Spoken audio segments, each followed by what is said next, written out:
شايفين المايك ده؟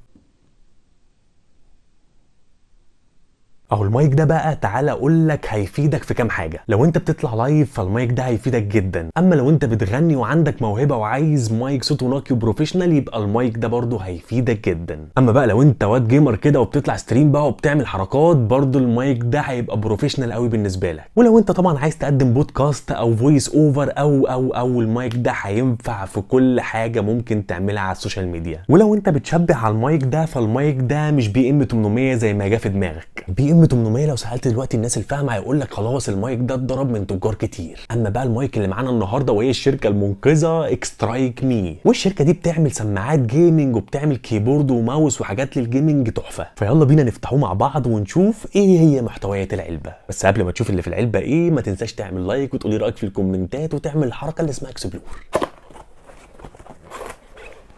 اول حاجه بنلاقيها في العلبه وحاجه اسمها بوب فلتر، واللي بتيجي بالشكل ده.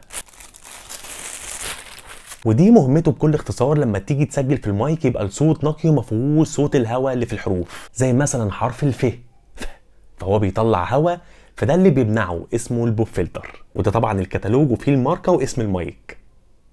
وده بقى حاجه اسمها فلتر برضه بس بيتحط على المايك بس وبيقوم تقريبا بنفس المهمه. يبقى انت كده الباكج بتاعتك فيها 2 فلتر. والجميل في المايك ده انه بيشتغل AUX يعني 3.5، يعني المدخل بتاعه ده ممكن تركبه في الموبايل على طول بدون كارت صوت وبدون اي حاجه، وينفع سواء للموبايل او للكمبيوتر او اللابتوب. والمدخل التاني اسمه XLR وده بتاع المايك. والقطعه اللي بعديها معانا وهي الستاند بتاع المايك شبه بتوع البودكاست بالظبط وبتوع الراديو. هحطه لكم في صوره هنا عشان تعرفوا الشكل عامل ازاي، وبيجي بخامه معدن وتحفه ومتين جدا. اما القطعه دي معانا اسمها الشوك ماونت، دي برضه هحط لكم الصوره بتاعتها، ودي بتفيد في ان المايك لو اتهز ما ياثرش على التسجيل. اخر بقى حاجه معانا وهو القطعه الذهبيه المايك بتاعنا، ويلا بينا نشوفه. اوعى تكون نسيت تعمل لايك. والمايك بتاعنا زي ما انتم شايفين مختوم بشركه اكسترايك مي، والمايك بيجي من فوق الفلتر بتاعه باللون الذهبي ومن تحت باللون الاسود زي ما انتم شايفين، والمدخل بتاعه زي ما احنا اتفقنا XLR.